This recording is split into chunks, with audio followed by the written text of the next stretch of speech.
Call this to order with the Pledge of Allegiance. I pledge Allegiance to the flag of the United States of America and to the republic for which it stands, one nation under God, indivisible, with liberty and justice for all. We'll start with roll call. Kelly? Here. Guy? Here. Ken? Here. Nate? Here. And Jeff is here.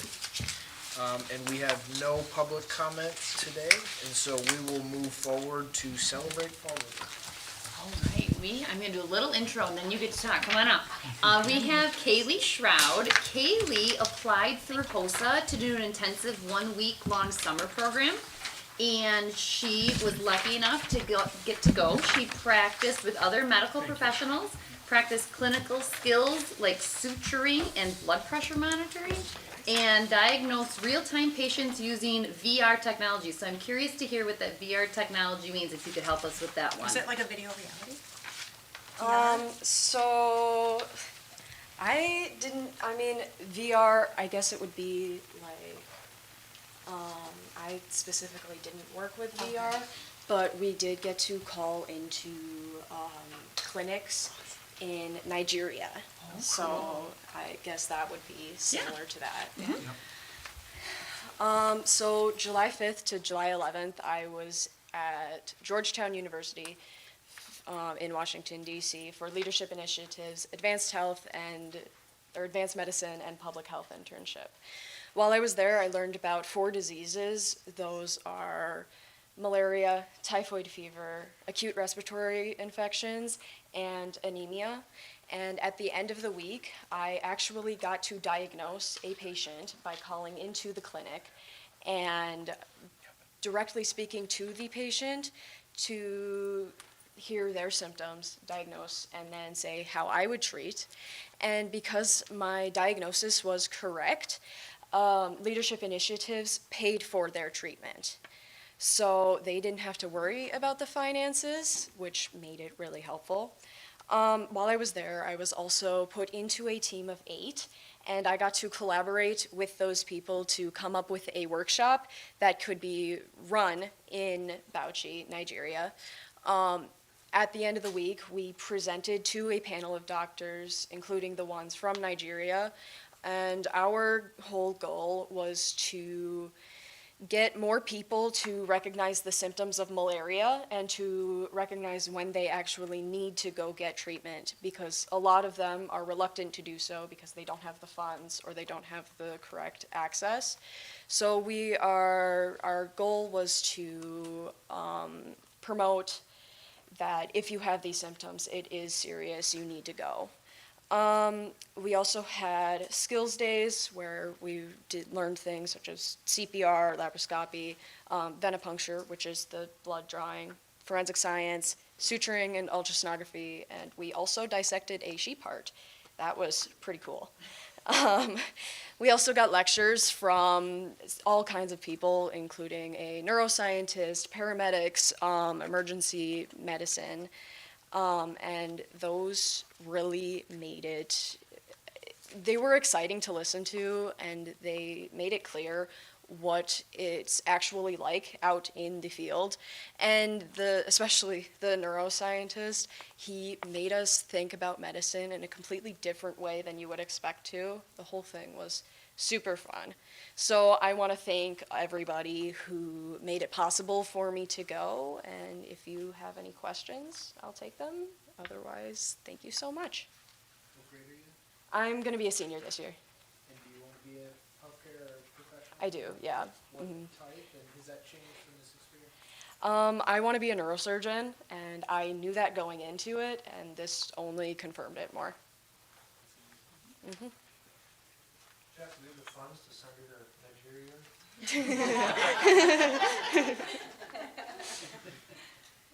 Find somewhere. Where do you want to go to college? St. Norbert. Okay. Yeah, I was accepted. I was pre-admitted and Congrats. just. Oh, hey, that's exciting. Yeah. Thank you. Yeah.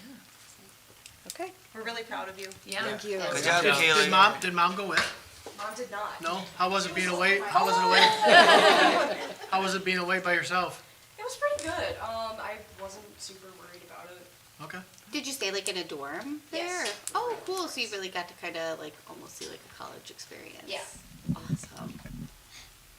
That's awesome, Kaylee. Nice job, Good Kaylee. job. Thank you. I'll let your brother know to pick it up a little bit. Sorry, Mom. All right, well, that was an amazing Celebrate Fall River.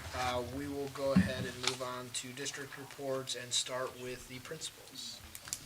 All right, so I can get us started. So this month I've been working a lot on getting our vendors for our new resources all set up. We have some professional development learning opportunities for our staff coming up here, which I'm pretty excited about. Focused on the Into Reading series that we recently purchased with your support, and then also our Impact Social Studies.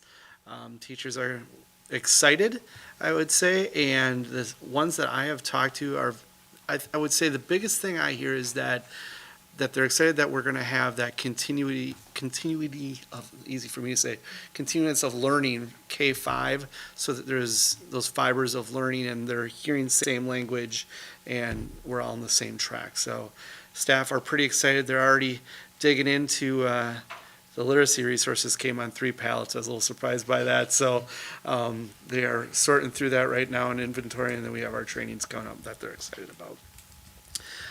That is also, just so you guys know, directly tied to also one of my goals for the school year of making sure that we're building our collaboration. And I think that they're going to have time to collaborate and talk about how they best implement these things. Professional learning is something that I'm also been doing myself. Last week I was able to attend the Building Academy down in Madison with other administrators. Some of the biggest things I think that I pulled away from it was how to best analyze and interpret the state report card better, so that we can kind of see our trend lines through the years, and then to also make sure what that data is telling you, to make sure you're focusing in on the right things. So one of the things, we talk a lot about is, our universal tier 1 instruction that happens in the classroom with all of our teachers. Then we talk about what are the interventions at the classroom level. Then we talk about what are the interventions at that tier 3 level with our Title I programming, and those pieces. And it really emphasized to me that really taking the time to focus in on what's happening in the classroom right now based on our data at that universal instructional level with classroom teachers, that's where your focus should really be right now based on our data. And that's kind of going to be my focus going forward with our staff. And that kind of also ties into the professional development they're going to be doing. So, any questions? All right, thank you. I'm up next. So I got to go to a threat assessment training from the Department of Justice in Fond du Lac this past week. And so this is the second time that I went through. And the Department of Justice has updated some of their materials. So I will bring those back, and we will now have updated materials that we can use when we do a threat assessment for students.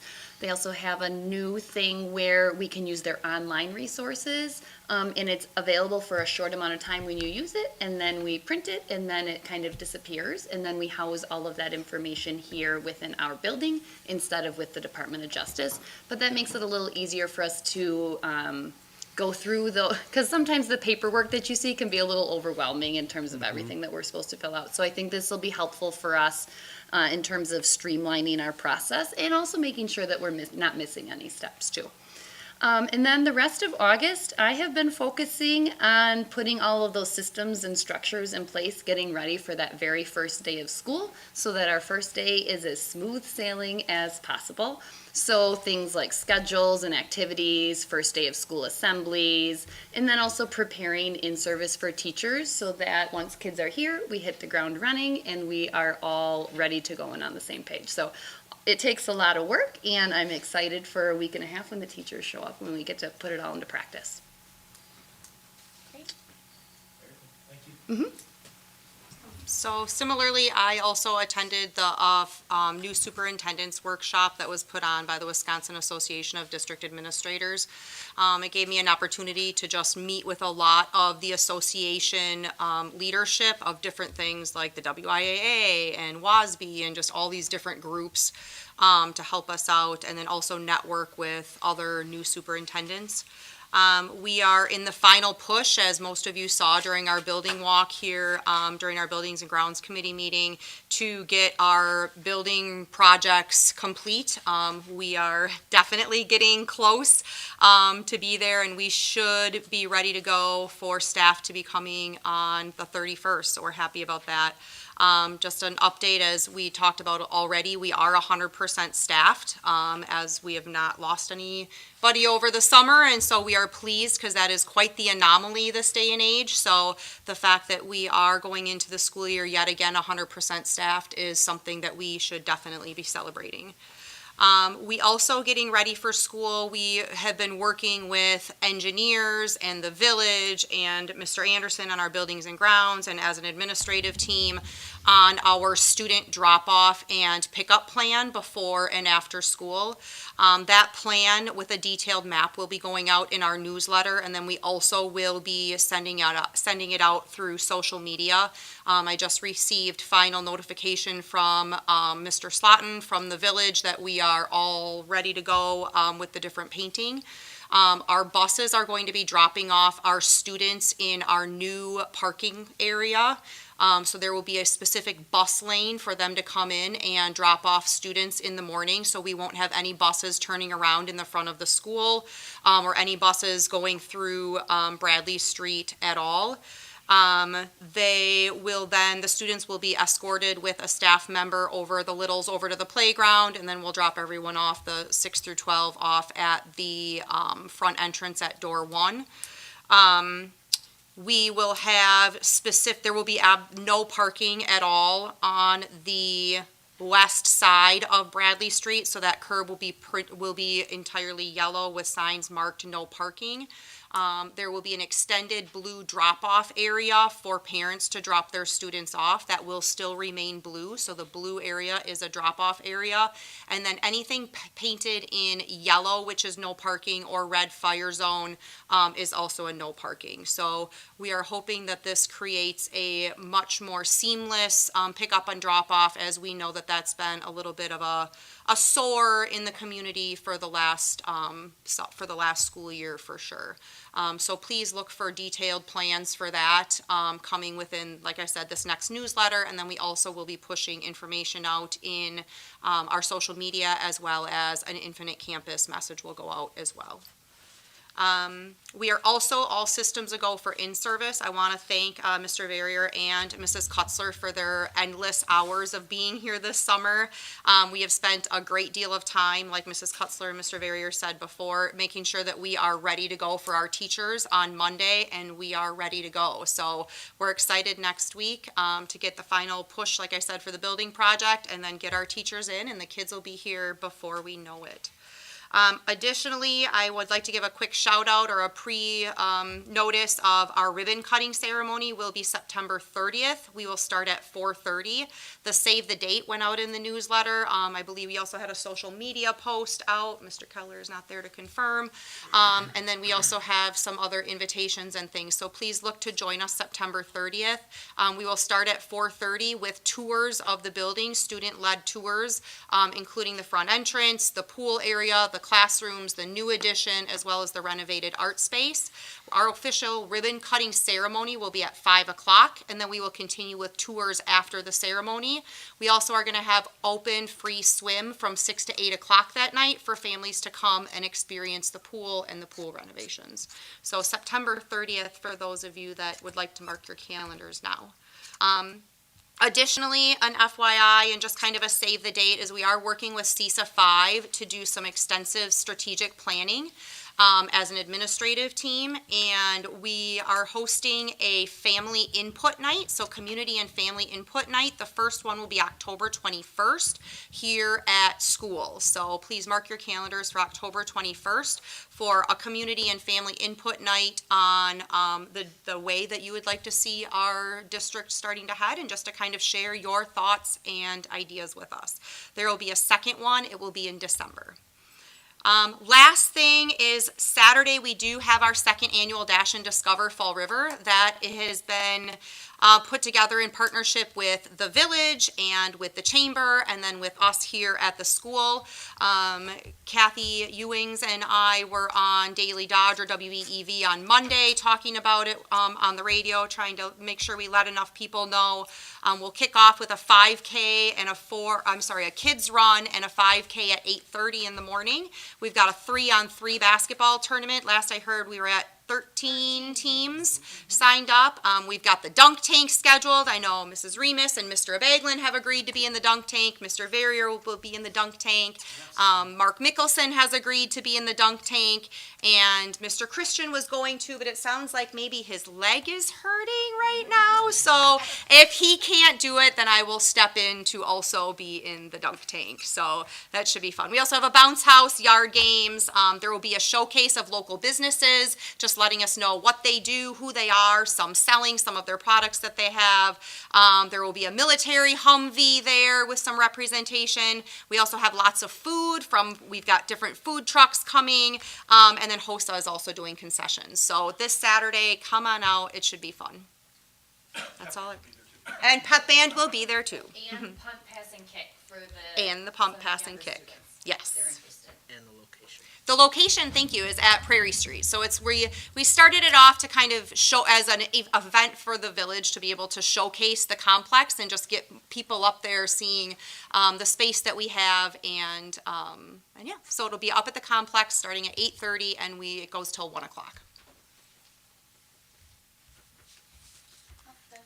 Yes, ma'am. Have we considered having some handouts of the new drop-off map available during That is open a house? great idea. Oh, at open house? I thought you were going to say at Dash and Discover. Yes, we absolutely will Okay. have them at open house. Yep. I mean, Dash Discover too. I know. That's everywhere.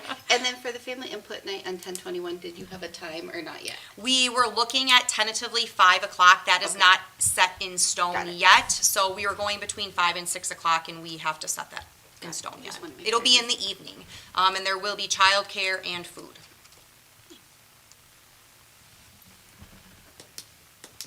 That's all I have. All right, any questions for Dr. Treptow?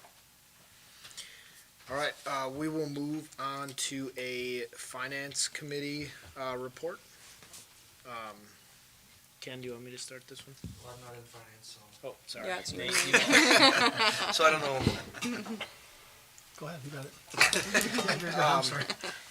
Yeah, so, and I lost my piece of paper, but yeah, so I think one of the bigger things that we talked about is we have been considering, right, what is the financial benefit of potential batteries and solar panels, and so we did have a provider come in and just give us some rough order of magnitude numbers.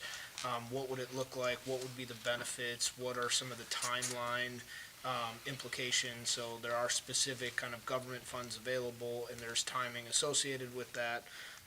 But it was a really good discussion, and basically, the point was that we should continue to discuss it, right? And so we will kind of use that as the point to say, let's get more information, let's maybe get additional vendors involved, and let's get the community involved to make sure that we kind of understand the puts and takes of that decision. But overall, I think just some very positive, especially as we look towards what operating deficits are in the future. And, this one, we pay in excess of $100,000 a year in electric cost, and so there's real money to be saved there. So that was a big one. We also talked just a little bit about some of the referendum things, which I'm sure we'll cover in the referendum update, but just kind of making sure we understood any change orders. So we had a nice review of kind of line by line what the change orders are. Nate had provided some commentary on, a job he's working, how many change orders there are versus, we're talking in change orders in the single digits, right? So they are managing it very, very well. All the kind of numbers are within the estimates, and, we're excited for the next couple weeks to continue to see those numbers come in, because they're all coming in pretty positive. We did talk about some carpet, which we'll talk about later. Try to think of anything else material on that one. Just an update on the Baird model and. Oh, yeah. That was another good one. Yeah, so we'll have another one because the third Friday count I think will be available late September. But we did get an updated Baird model looking at the 26, 27 year. And of course, we do look 3 years out. And so just to get the final numbers on what they came through, what we were able to kind of increase our fund balance. So of course, we did bring in more money last year than we spent, and so we were able to increase the fund balance by, I think it was $33,000. So that was a positive story. We look to do that again this year, and hopefully even a little bit more as we continue to build our cash reserve. But yeah, I know we'll have a finance update a little bit, but yeah, just and the big reason on the third Thursday? Third Friday Third count. Friday count is you get their final head count numbers, and obviously much of our funding is based on the head count, both from students in the district as well as transfers ins and outs. All right, we'll move on to Building and Grounds Committee. Here you go, Ken. Building the ground, so, we came back with potentially putting different carpet down in the lower offices. Moving that, I can't remember what that financial number was off the top of my head, I didn't write it down. But we're gonna, 30,000. 30,000 to get some new carpet down there, potentially. Also with the buildings and grounds, we looked at the solar, so we looked at the finance part of it, we looked at the buildings and grounds part of it. It seems like a good idea, but we need more information before we can decide on anything like that. So those are probably the two new things with buildings and grounds. And then we looked at the current addition and all that. Most of the scheduling looks very well. Looks like we're gonna be on time. I'm sure with the referendum, we'll figure out. I know the dust collector was one thing that with the material shipping, we were gonna be a hair behind with that, but it looks like all the teachers are gonna be in the right spot at the right time, so buildings and grounds looks pretty good right now. Me again? I can give the last one. So, for Education Committee, we talked a bit about a math course change, and so there was a change, I believe, in the requirements in which personal finance can no longer be combined with the finance credit or the math credit that we had. And so one of the classes that was basically designed to meet both of those, it was no longer acceptable as the personal finance credit. And so that gave us the opportunity to really look at kind of what that class was and you know, what the benefits are. Additionally, with a new math teacher coming in, we were able to kind of leverage his skill sets and the things. And so I can't remember I think it was called college math, right? But I think it was the introduction of a class called college math, really focused on kind of that 11th, 12th grade as either, I think, your third or your fourth math credit. And then we went through both kind of the DPI model policies and procedures, which is an item in our consent agenda, but we wanted to make sure it got good discussion at the committee meeting, as well as our annual at-risk plan, another item in the consent agenda. So again, the goal was to make sure that they got plenty of conversation, that we understood it, so that we can put it in the consent agenda. Obviously, we can still talk about it here more tonight, but liked the idea of getting that into a committee meeting in advance of being on the agenda tonight.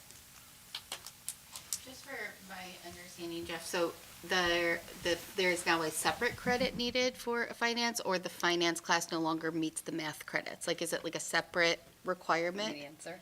So we have personal finance is a class that is required by the state of Wisconsin in Right. order to graduate. Okay. We used to have an alternative. If you didn't want to take personal finance, you could take life skills math. Okay. Starting with the junior class, that is no longer an option to kind of double dip your personal finance and math class coming from the same credit. Okay. So it's a great opportunity for us to transition that class into something that students can use a little bit later on. And this is Okay. also going to be a dual credit option class for students that Okay. are maybe headed towards a trade, the workforce, or a technical college. Okay, got it. Thank you for clarifying. All right, any further questions on reports from our committees? All right. we will move on to a referendum report. Yeah, so as I alluded to in my update, as superintendent, our construction project is going really well. It is on schedule. I was delighted to hear that some of the things tonight that we thought were going to be a little bit delayed are coming in actually now on time. The only thing at this time that is a little delayed is our dust collector, but it should be here the week school starts, so you might still see the crane out there that week moving things around because it's pretty heavy, smaller crane, not the big one. But that will be put in or brought in that week that school starts. All of the roofing is complete, so that is done. They started bringing the soil around the building today. They will finish up the landscaping this week, so that will be done. They are putting down the final coats of epoxy on the floor this week, so they are working diligently to get all of their equipment out by the end of the day. I think he said tonight, Saturday, at the latest, so their goal is to start getting those final coats of epoxy down so it's nice and crisp for us. In the art room especially, the casework is almost complete. They're working on getting the countertops and then the doors in by the end of the week. They're doing fire alarm testing on Friday, which is extremely important for us to be able to get our occupancy. They're finalizing the plumbing in the new and renovated spaces. And then as we come in, we have a beautiful display case in the corner. That glass will be going in next week. And then they're looking to start moving machines into the labs next week, Tuesday. And we should hopefully be rocking and ready to go for when school starts. Another update, the elementary bathrooms have been completely demoed, so they are ready to start working on plumbing. I believe it was tomorrow or Friday within this week, I think it was, they'll start the plumbing on that area, and we're looking to have occupancy of those bathrooms at the latest the first week in October. How about the work that was done on the elementary exterior walls? So that is all finished and complete. We received a clean testing results from all of the areas that got tested, and teachers were able to start working in their rooms, I believe on Tuesday or Wednesday of this week, Tuesday this week. So elementary teachers are in their classrooms. We are still finishing some, the summer cleaning and stuff that we had to get done, but they at least can get in and start moving things around. There's some blinds that need to be hung and some tiles that need to be fixed and stuff like that, but they are in, and that end of the building is also very close to being ready to go. But that project is complete. And then do you want to just hit the front entrance as well? Sure. So the front entrance should be, we will be moving the office staff in next week. They're working all of the set furniture or the non-mobile permanent furniture is all in, the carpeting is in, everything is ready to go with the exception of the movable furniture, which will be delivered next week. Is that what you're hoping for? Yep. So the front office, all of the doors are up and working. The front doors are now with the GAPA with the new door system, key system. They are up and running, and then we should have like I said, they'll be moving in. Sue and Carrie should be moving in next week. Awesome. I'm excited for the kids to see it and the community. Okay. And then Andrea has a finance update for the referendum. So I had put 3 sheets in front of you. We'll start with the soft costs. It's a little bit too early to tell where our left to spend column will end up. However, it's looking really good so far. There are a couple areas we know for sure that probably will get spent. Technology is one of those areas. Jake has kind of all of that accounted for different things throughout the school. And then we won't have too much more moving costs, a little bit next week maybe. And then the miscellaneous surplus line, later in the agenda, we'll have an approval for flooring. That miscellaneous surplus line is where that would be coming out of. And we still have about $123,000 left in contingency money. So that's an update on the soft costs. I did just make a little note at the bottom, what is all included in the miscellaneous surplus dollars, because I wanted to keep track of that too, and thought it would be helpful for the board as well. So the next sheet we will go over is the operating referendum. We went over this in detail at the Finance Committee meeting on Monday. It has, this one has not changed at all. It does show that 33,000 actual that went into the fund balance for 25-26. And then just some updated spending for the next couple of years about what our plans are to purchase in each of those years. The bathrooms, the 50,000, we hopefully will still be able to move that to the capital referendum dollars. And then the items with the question marks, either the fund balance or some extra money that we can purchase projects that come up or add those funds to our fund balance as well. So that's an update on the operating. And then the very last sheet, there is not much that has changed. Really, the only number to pay attention to is the highlighted number. That is just the amount of money that we have spent so far from the capital referendum. I believe last month it was at 3.8, and now it's at 5.5. And we do have a meeting tomorrow with Findorf to get additional updated numbers for where we sit specifically with regards to what we have left for our funding. But so far, that 239 is real, like we expect to see that fall to the bottom line? Yes. Okay. And so that could incrementally grow, but right now, that's the floor? Yes. Okay. Any questions on referendum? All right, thank you. Counting down. Yes. All right, we will move on to gifts and donations. How about the United Methodist Church? I just spoke with Greg about that. I can talk about it quick if you want. Doing the sound system for them, they paid us for it. Yeah, so we were reached out to by the church, so a member of the church, asking if we could do the upgrade the sound system, help them with upgrading the sound system and some TVs in the church. So we purchased everything, and then they reimbursed us for the purchases. We installed a whole new sound system in this church, and next week we're going to install a couple of TVs in the church as well that they're using for services. Sounds amazing in there now. Have to go check it out. I've been a couple times. I highly recommend it. Awesome. All right, we'll move on to the consent agenda. So again, in our packet, not only do we have kind of the more detailed consent agenda overview, but we also have the details from the minutes, from payroll and vouchers.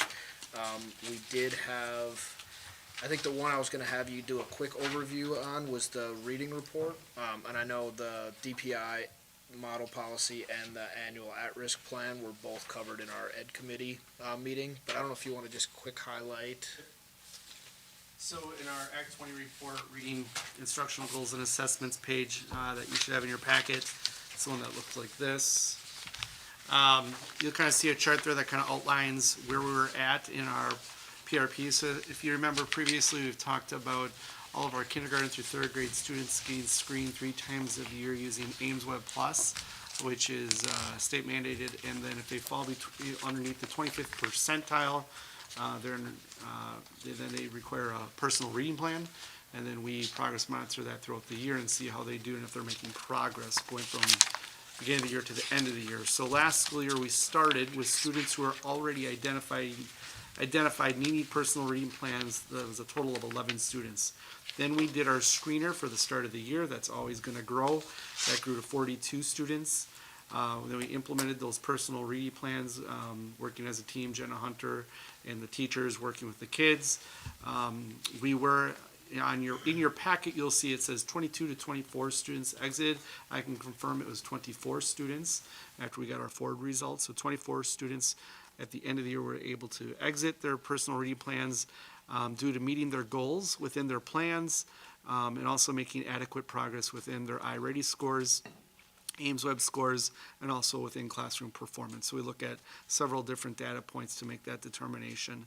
And then 4 students were also identified as needing special ed services, so we were able to assess those students and get them the services they needed, which is also a good sign for the system that we're doing our due diligence and getting kids what they need. So going into this current school year, we have 14 students coming into the school year who are identified right now as needing to stay onto their personal reading plans. And then when we do our screener again here in the fall, that number will grow and we'll start servicing those students. Yep. Can I ask for students who like exit third grade still on a personal reading plan? Are there additional services we start up in fourth grade, or is there like an additional? Yeah, so if there are students who would continue to need that, they would continue to be monitored and serviced through our title program with Jenna Hunter. Got it, thank you. Yep, you're welcome. Thank you for that. Any other questions or discussions on topics within the consent agenda? Then I will hear a motion to approve the consent agenda. I'll make a motion to approve the consent agenda. We have a motion by Guy. Do I have a second? I'll second Jeff. Second by Ken. All those in favor, vote aye. Aye. All those opposed? All right, we'll move on to the treasurer's report. So we'll mostly focus on the front page here. I will mention June and July, the treasurer's report is going to seem a little off because of all the audit and the journal entries that we need to do to make sure that all of the funds are in the correct fiscal year. So while it looks like on that front page that our revenue is negative, that is not necessarily true. Colleen books accounts receivable and then reverses them so that they are in the correct fiscal year. As that money comes in, then it's booked as revenue. So that's why that looks kind of underneath that line. It looks like that's negative there. In the expenses there, you'll see last year they were about 423 and, last year they were at 702 and this year 422. Mostly just the change in that is we did a lot more operational referendum spending at the beginning of last year and not so much this year. So that's why there's a difference there. The second page goes over those revenues in more detail. You can see the local sources there. As negative 534, but as that revenue comes in, that will change. The third page shows the expenses. I'm sorry, did anybody have questions on either one of those two pages? No. The expenses just goes more into detail about where we have spent those funds so far this year into categories. The bottom part, where is the percent of budget used, where it says capital objects, 25-26, it was 72%. This year it's 0, and that's basically just because of what I explained regarding the operational costs. And then on the last page, it just shows where our cash was at last year and where it is at this year. Should I read that as to we had to borrow in July last year and this year we did not? We didn't borrow in July.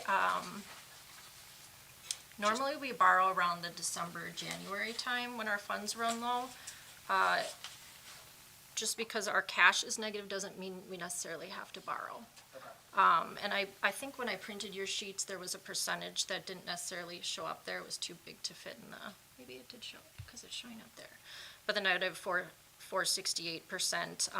Some of that difference might be part of the audit yet, just where numbers aren't quite matched up.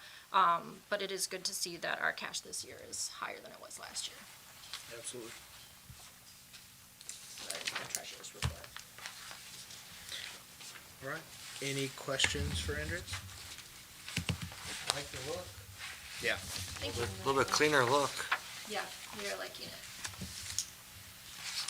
All right, well then I will hear a motion to accept the treasurer's report. I'll make a motion to accept the treasurer's report. I have a motion by Kelly. Do I have a second? I'll second it. Seconded by Nate. All those in favor, vote aye. Aye. All those opposed. All right, we'll move on to new business and the Title I report.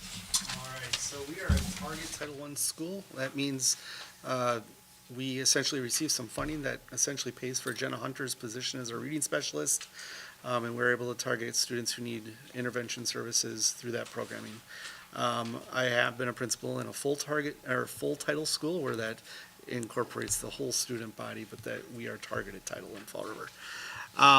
So this school year, she serviced 38 students, were given a level of intervention And what she looks at with our team is you're looking at iReady data, state testing data, classroom data, teacher input of students that are in need.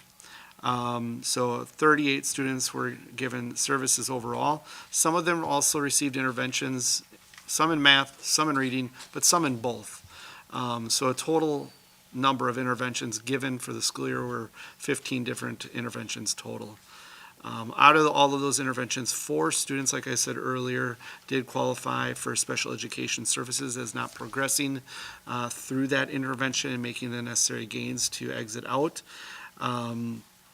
And then 15 students total are no longer receiving interventions. They were able to make the progress that we were looking for and then slip back into Tier 2 or universal instruction at the classroom level. So that's about 28% of the 54 interventions. 15 out of the 54 is about 28% of the interventions resulted in dismissal this previous school year. Yes, it is.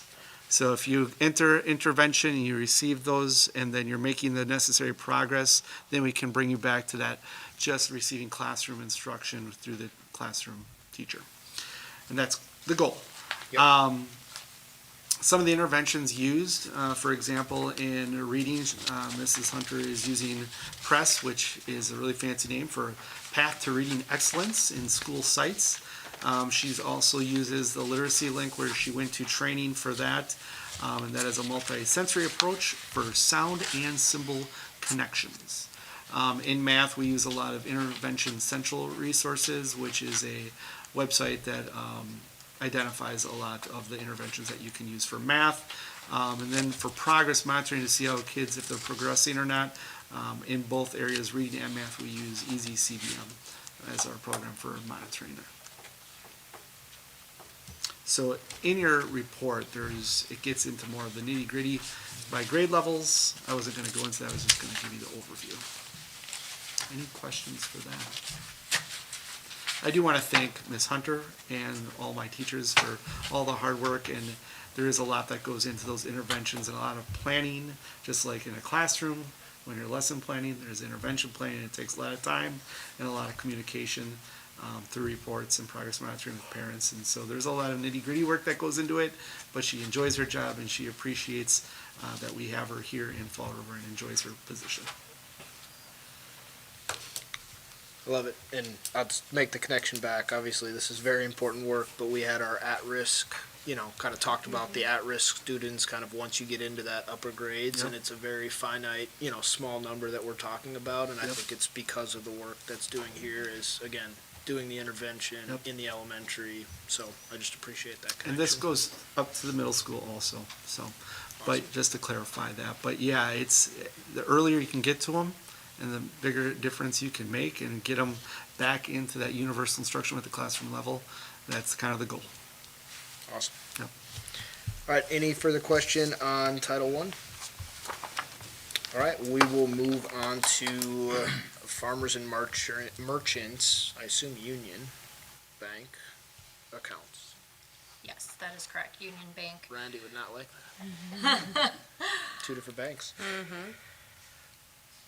So with the change in administration, we want to make sure that all of our bank accounts reflect who is currently on the administration and who on our accounts.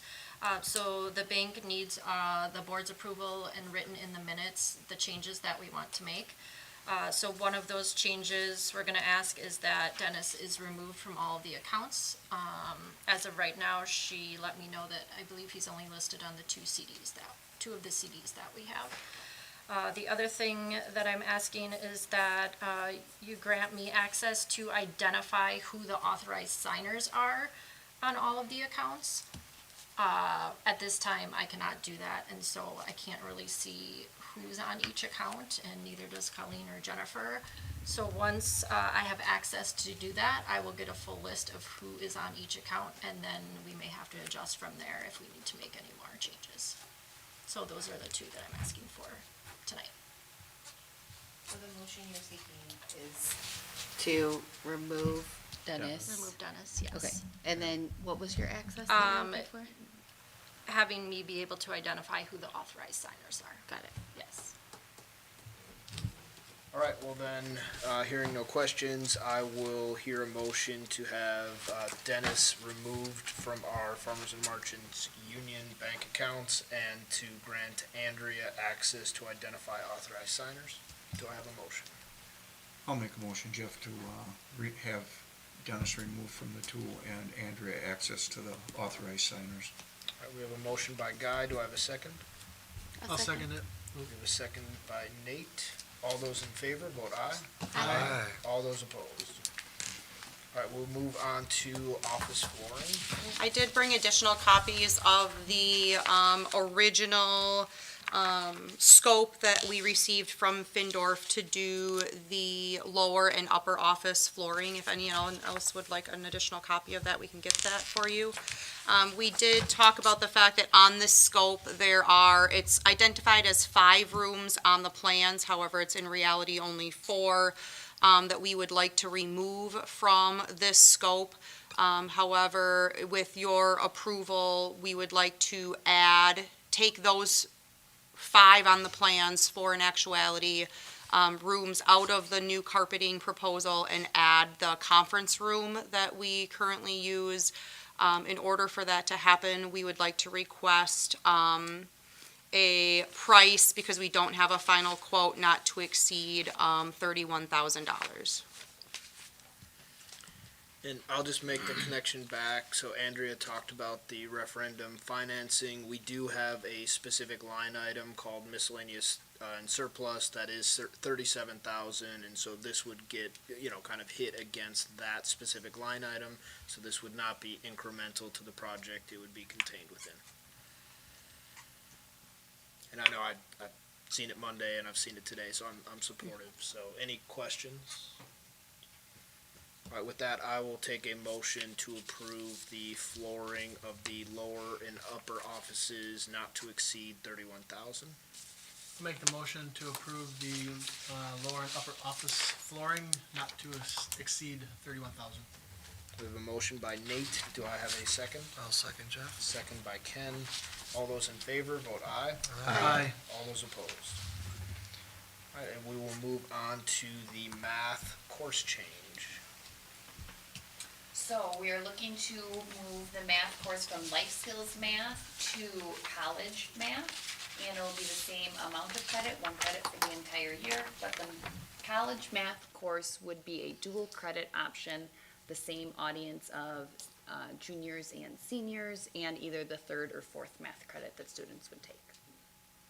And this was the same that we talked about from the education committee, and if anyone does want a course description, it's got my scribbling on it, but we have one. Any questions on this item? Well, then I will take a motion to approve the addition of college math as a curriculum offering. I'll make a motion to approve the addition of college math as a course offering. All right, we have a motion by Kelly. Do I have a second? I'll second it. Second by Nate. All those in favor, vote aye. Aye. All those opposed. Any other items or discussion to be had? Hearing none, I will take a motion to adjourn. I'll make the motion to adjourn. We have a motion by Nate, I'll second it. seconded by Guy. All those in favor, vote aye. Aye. All those opposed. 6:40. Record time, Jeffrey. We might have had the longest one last month and the shortest Shortest one. one.